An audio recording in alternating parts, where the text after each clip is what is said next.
Our next guest speaker is known around the world as the CEO Whisperer, and fully deserved. Cameron Herold has built a dynamic consultancy whose current clients include a Big Four wireless carrier and a monarchy. Introducing Cameron Herold, the founder of the COO Alliance and master of scaling giants. Hey, buddy. Hey, man. How are you, Eric? Good. How are you? Really well. Thank you. I'll let you take it away. Good to see you. All right. Do you want me to just drive right in? I'm going to do a little bit of some slides and some talking, and then I'll just kind of do some Q&A. Is that okay? Perfect. I'll jump back in to help with Q&A. Okay. So I'm going to just go right into screen share right now. We'll start there. So the content that I thought would be really, really applicable to start with today is how to grow when it's slow. I've actually navigated companies through the 87, 01, and 08 crisis. I coached a number of companies or either ran my own companies through all of them and learned a lot of lessons. In fact, one of my books, Double Double, the chapter 11 of it was how to grow when it's slow. So I thought I would kind of launch some of this content because it's very, very applicable today. The first area that I really like to push people on right now is a reframing of their mindset. So it's like, we get it, right? We know that there's a crisis. We know there's a health crisis. We know that it's serious. Let's kind of accept all that, make sure our employees understand all that. They need to know that we're certainly connected with where we are, but then we also have a responsibility to scale our company and grow. So one of the areas that I want people to focus on right now is increasing spending. And it's a little bit counterintuitive, but where I want you to increase spending is on things like marketing, business development, public relations, and growing your people. And if you really focus on those four areas right now, you're going to come out of the gates really, really strong. Every single media outlet, pretty much, I mean, Eric, you know better than anybody, are throwing extra traffic, extra spots, extra impressions at you for the same dollar figure. One of my clients has about a $5 million annual ad spend. He got 30 to 80% more across all the different areas that he was buying and kept the same ad spend up. So his suppliers were thrilled that he was not going to change his ad spend. His deal was, I'm either going to drop how much I'm spending or you're going to give me a whole lot more. The other area right now is growing your people. The more you invest in growing your team, growing your skill set, growing your capacity as leaders, the stronger your business is going to be. And we're often too busy to do that. So that's one of the reasons why we even started the COO Alliance, was so companies could scale and grow their second in command so that person could grow the company. Next area I want people to consider is firing your customers. And I know that sounds a little, again, counterintuitive, in that more often than not, we're trying to take everything we can from all of our customers, but we often have that bottom group. I call them the high PITA factor, or the high pain in the ass factor customers, where we don't necessarily make a lot of profit. We don't get a lot of good gross margin off of it. And they're just a pain in the ass to deal with. And they create a lot of negative energy and angst within the organization. And then what happens is we bring all that negative energy back into the rest of our day-to-day business. So what you really want to do is get rid of those pain in the ass customers, get rid of the pain in the ass suppliers, and get rid of the pain in the ass employees, so that you're left only working with the ones that are fun, that you resonate with, that drive more positive energy. That energy is going to transfer into momentum, and momentum creates more momentum. So firing your bottom customers is really, really powerful right now. The other thing to think about right now is that someone has money. So again, back in 2009, when I was talking about the GDP and the economy was $13 trillion, went from $13 trillion in GDP down to 12. I'm like, there's still $12 trillion circulating in the economy. Go get some of it.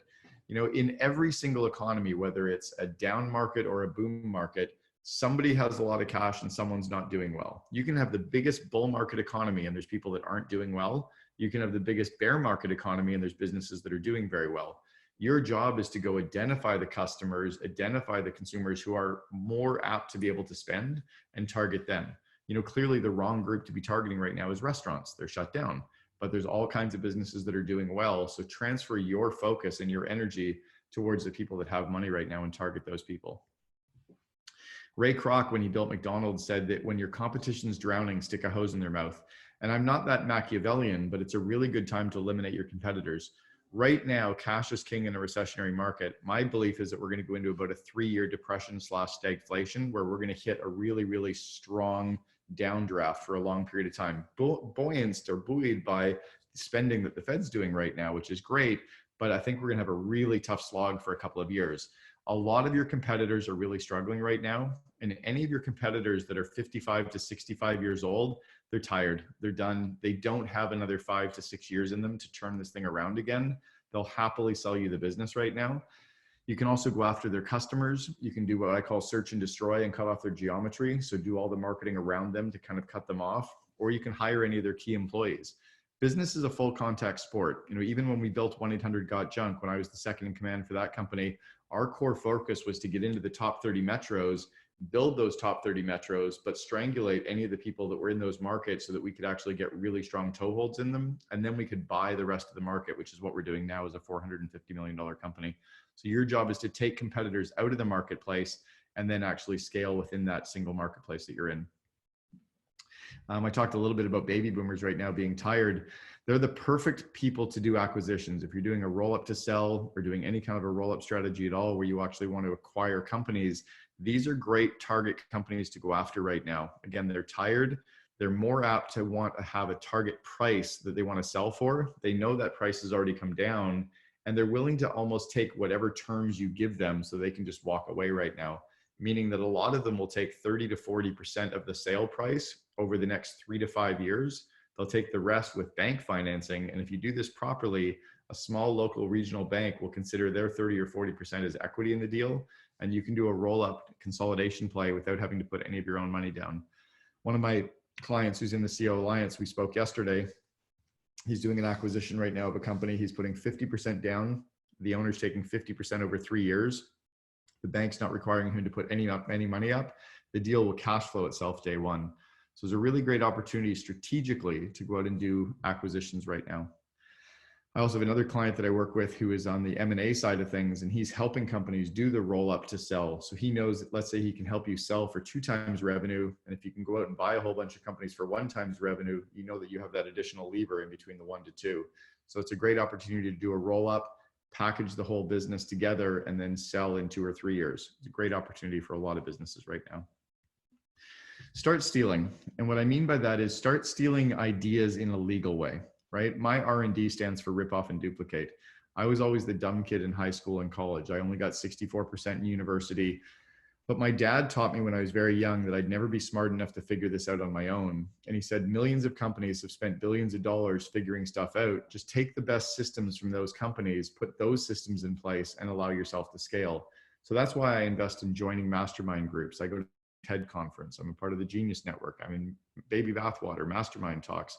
I invested in YPO. I'm kind of always in these organizations growing my skills so I can take the best ideas from those companies. If I read books that are really, really great, well-done books, I take the ideas from those books and I put those in place. Or I watch people in different industries. I call it ideas having sex. I'll take the best ideas from a couple of different companies. I kind of merge them together and they become the impetus for something that I can use inside of one of my own brands. So looking, instead of trying to solve the problem yourself or trying to figure it out, just figure out who's figured it out and do what they're doing. And that gets you most of the way. Momentum creates momentum, not perfection. So it's all about taking those good ideas, putting them deep into your organization, and then letting momentum take over. I often talk about there's money under your pillow. So what I mean by that is if you think about your company, you've probably got products or services that are just sitting there that you're probably tired of, but your customers maybe even don't know of, or maybe your customers are tired of it, but if you rebranded it and remarketed it in a different way, they might actually want to take it over. So one of my clients that I used to coach, Billy Jean is marketing. He took all of the content that he'd ever produced, packaged it all, and then relaunched it as kind of like this box full of all of his content and did a couple of $1 million in sales of content that he already had that people weren't buying. But when he repackaged it and sold it as something else, all of a sudden it sold. So there's an opportunity to look for things that are in your business, products or services that you can rebrand. And then you can take it all the way down to the lowest common denominator. Take a look around your home office or around your business, maybe in your shop floor or in your factory, and look for assets that are just sitting there that are underutilized. Sell those, auction those. Heck, put it out on Facebook Marketplace at the lowest common denominator. Take that cash and put that cash into marketing or growing your people. But the assets that you're sitting there that aren't doing anything, you either need to remarket them or sell them so that you can use that cash in a better way. Great opportunity as well is if you've built up things like maybe a summer home that you don't use that often, or a winter chalet that you don't use at the ski cabin more than maybe 3 or 4 times a year. Maybe you sell that asset, take that cash, use some of the money to go rent places and use that cash in another way. But often as businesses, we have cash sitting on our pillow. Our job is to figure out how to use that. At the end of the day, we've only got 3 real assets, the 3 inputs that we put into our business. We have people, we have time, and we have money. Our job is to put those 3 inputs in to get the highest output return that we can. Our role as the CEO is to be the chief energizing officer. Our role as a leader in the company is to show up with that positive energy, that positive enthusiasm, because that energy transfers to other people. So your job is to find the optimism, to take care of yourself. Make sure you're taking care of yourself with meditation, with yoga, with running, with exercise, with eating healthy. If you're going to have a drink, have one, not six. And make sure that you show up with that positive energy, because that energy is enthusiastic, or is it infectious, like the disease. That infection that you're going to translate of more positive energy is where more and more momentum is going to come in your company. But your job is to show up every day as a leader, whether it's virtually or in person, and think, what's one thing I can do today that will drive the energy level up as a group? And then how can we get that energy to transfer over to our customers, our suppliers, and more of the employees? Here's a secret formula that I'd like all of you to write down. F times E equals success. This is a really good system that I've used for a number of years, almost 20 years, on coaching businesses and franchisees on how to judge whether they're going to be successful or not. So let's say that you think about your business. Let's look at first quarter. We went from January through March 31st. We're now a week out of the first quarter. How focused were you? The first F is focus. If you were to think of on a percentage basis, let's say 1 to 100% focused, were you focused on the right demographic or the right psychographic profile? Did you show up in the morning really focused on work, or were you distracted by the news and by social media? Were you distracted by kids or your dog or your boyfriend or whatever? Or were you really, really focused on your goals and your market and your plan? So give yourself a percentage rating on how focused you were, or how focused your company was for the first quarter. And then the second F is faith. That's how much faith do you have in yourself, your brand, the economy, your product, your service, your market, your systems, your abilities. How much faith do you have in yours and in your team? And give yourself a percentage score on faith. Are you wavering, or are you really kind of fully committed and you get it and you're on top of it? Give yourself a percentage score of 1 through 100% on faith. And then the E is for effort. How much effort are you putting in? Like, are you really working it? Are you working hard, or are you hardly working? Are you working 9 to 5, or are you working 5 to 9? And sometimes it's not even the amount of hours, but are you really, really focusing the effort, kind of like on that flywheel approach that Jim Collins talked about in Good to Great? Give yourself a percentage score of 1 through 100% on effort. And then what I want you to do is to multiply those numbers out. By the way, the espresso has fully kicked in right now. So the F times E, let's say that you've got 50% focus times 50% faith times 50% effort. That 0.5 times 0.5 times 0.5 yields a 12.5% chance of success. Not very good odds. In fact, those are terrible odds. If you've only got a 12.5% chance of being successful, it means you've got an 88% chance that you're going to fail. Even if you get to 80% focus times 80% faith times 80% effort, that gives you a 51.2% chance of success. It's kind of 50-50. You might as well flip a coin or go put all of your cash on red or black in Vegas and spin the wheel once, because you've only got a 50-50 shot. Even when you get to 90% focus times 90% faith times 90% effort, that gives you a 72.8% chance of success. Pretty okay odds. But the reason that companies I coach are super successful, the reason they all scale, I coach the current number 2 and number 12 companies to work for on Glassdoor, is we get their focus, faith, and effort to very, very high levels. 98% focus times 98% faith times 98% effort, that gives you a 94% chance of success. Those are reasonable odds that I would bet on, that you should be betting on. And in this market, in this economy, you need to get all of your employees and yourself up to that level to make sure that you're going to be successful. So what I like doing is taking that formula out and use it once a week, once a month, with myself, with a team, with a certain business area, and get them to rate themselves, or I rate myself, to see and to truly kind of look in the mirror to see what my chances of being successful based on what I've been doing. I learned this idea a bunch of years ago, people by day, paper by night, that we often spend time working in the business, doing stuff, replying to emails, managing paperwork, dealing with invoicing, working on our numbers, whatever, when we should be dealing with the people side of the business, talking to our customers, talking to our suppliers, talking to our employees, doing prospecting, doing sales calls, doing media interviews, and then dealing with the paper stuff of the business outside of the normal business hours. So really focusing your efforts down to people by day, paper by night, and that's going to have you come out of the gates much stronger. You'll also be much more successful right now than most people will be. I also think about oxygen, and cash is our oxygen.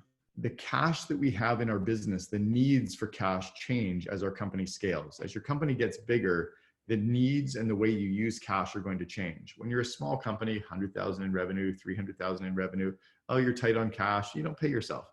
Oh, you're tight on cash. You put it on a credit card. Maybe you get to $1 million in revenue or 3 million in revenue. Yeah, you might use a credit line. You might borrow from mom or dad, but you can kind of always get through the shortfalls.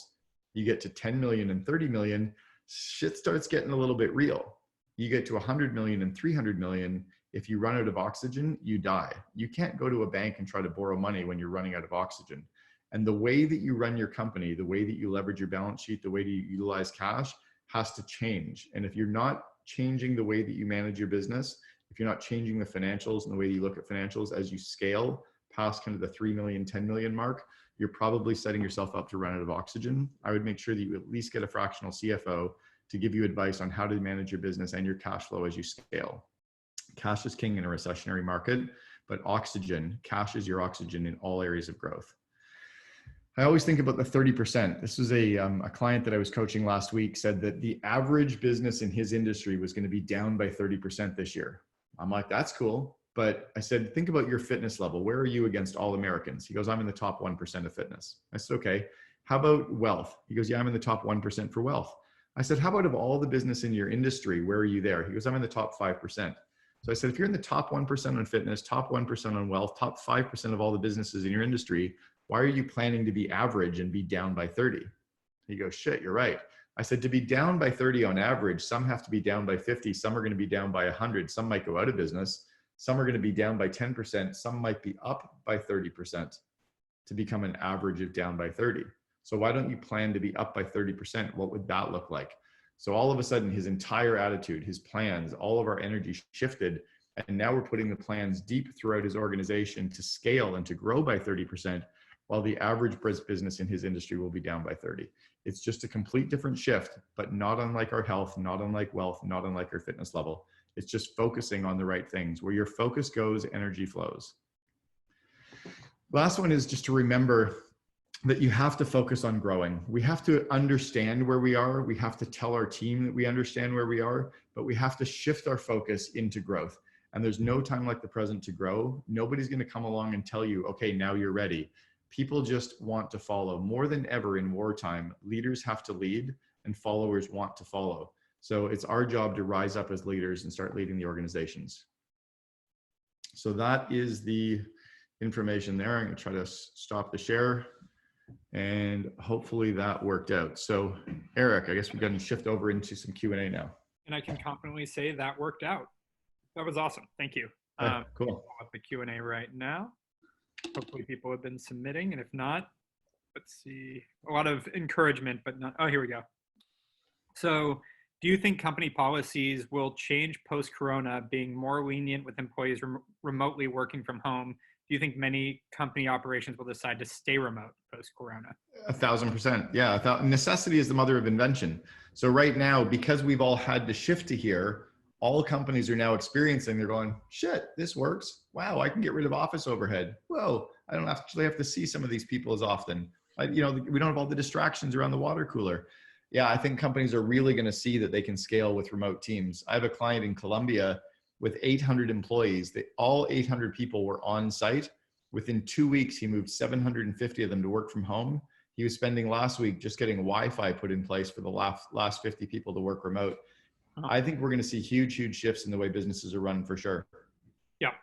Yeah, no, I mean, we're even, we were fortunate enough at Hawke Media, we got about 160 people, and we, on Friday afternoon, 3.5 weeks ago, we went, all right, everyone go home, be safe, and didn't miss a beat. So we were fortunate enough that our company is mostly already built for this, that we were already on Slack, we're already using Zoom. Like, that was a big part of it. But I think it's forced so many people so quickly to learn these platforms.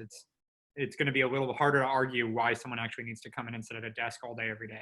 Yeah, we now have the experience that we've now invented this new way, or we've learned this new way. So one of the clients that I coached for 2 years, and then his COO is in the COO Alliance, it's called Acceleration Partners. And Bob Glazier is the CEO, Matt Wool is the COO. They've got about 120, 140 employees. They've never had an office. They've always been remote. And I'm pretty sure they're the number 2 company currently, or last year, the number 2 company to work for on Glassdoor. And they've never, ever had a physical office space.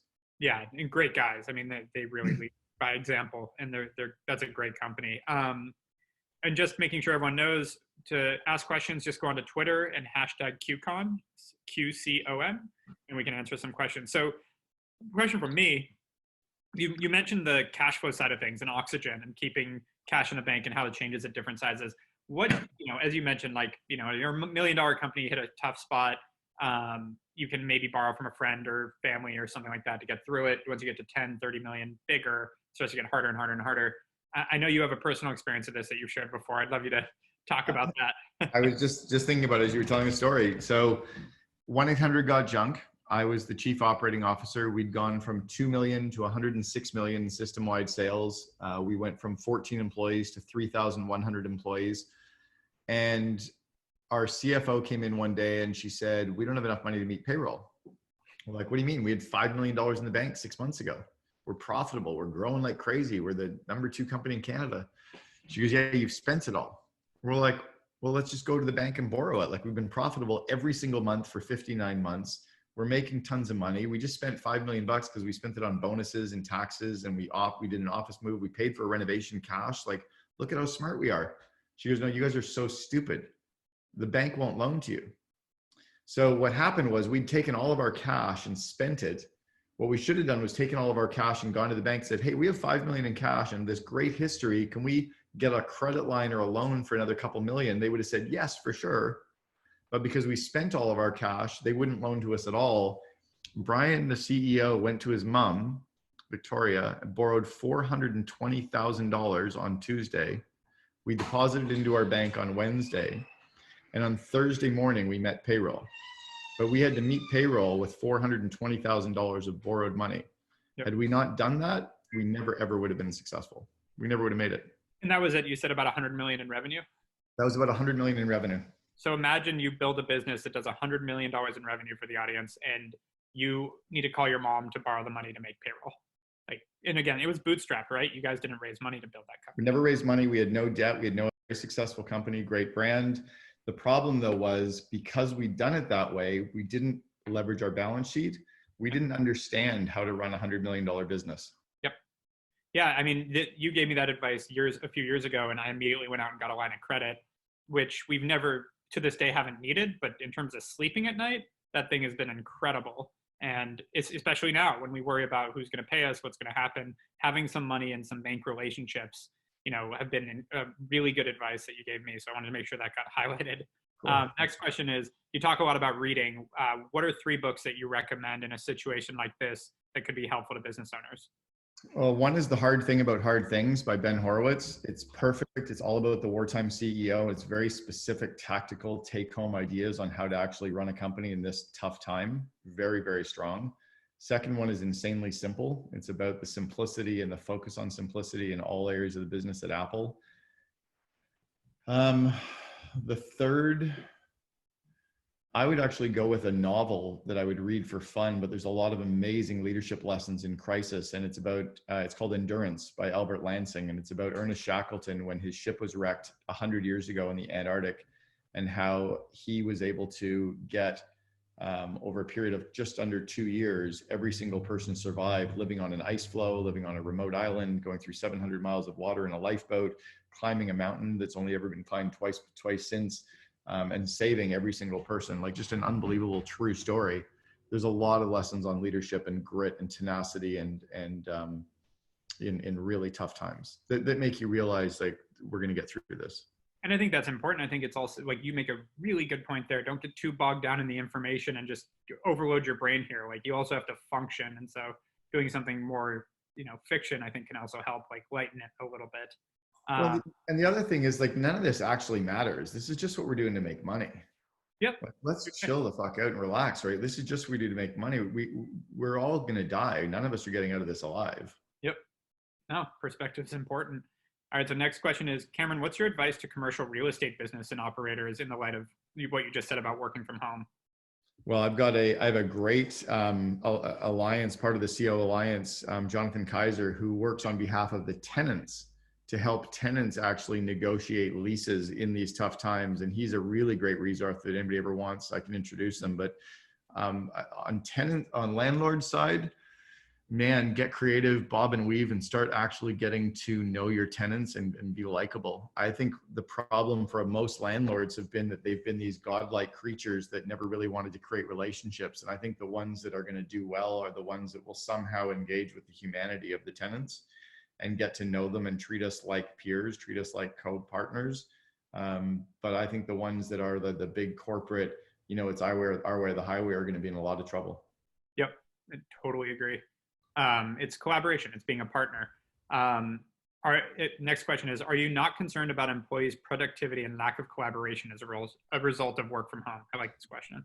Not at all. I think the reality is that most employees are already collaborating. Most employees can leverage the tools like Slack and Asana and Zoom. The reality is we don't have any of the distractions now. So even if they're at home and they're only working 5 hours a day because they're farting around and doing laundry and checking stuff out and hanging out and sleeping in, they were probably only doing 5 hours work at work as well. And then now there's not as many of the distractions. People are actually working. The key is though to use the tools and leverage the tools and collaborate and work. Yep. Yeah, I have to say, like, I've told my team this to them. I was in a 6-year argument with my business partner on whether work from home would work for our business, because I knew we had the technology, but from a collaboration and productivity standpoint, I was always concerned, and they proved me wrong. I was the one arguing against it. My partner really wanted to push it. And now, as has been talked about on this talk, I think there's going to be a very different way we go back to work and how that looks. So I think we're gonna see some major corporations never go back to workspaces. Yep. I think that's totally, I mean, if the real estate cost, and I come from a family in real estate, hopefully it's not too devastating, but for office space, I think this is good. Like, it's making people realize, oh, maybe this isn't what I need. Now, if you have young kids running around, you might be ready to go back to the office, and there's some other situations, but I saw a really funny meme about that. It was about parents. If you've been saying teachers are the problem, you're going to probably start to realize that maybe teachers weren't the problem after all. Yeah, definitely saw that one. That's a good. Well, Cameron, as always, thank you so much for joining us. Really appreciate it. Any last words of advice to the business owners out there? No, I think this is great. Really glad that you were able to bring me on board. Hope they take some of the ideas and put them in place. And I guess also take a look at the Second in Command podcast. We've got a podcast where we only interview the COOs. Everybody tends to interview the entrepreneur. I wanted the rest of the story. Some really good tools on a lot of those podcasts with some brands that everybody knows. Even one with our COO. You got it. No, thank you again, Cameron. Good talking to you. Appreciate it. Thanks, Eric. Bye-bye.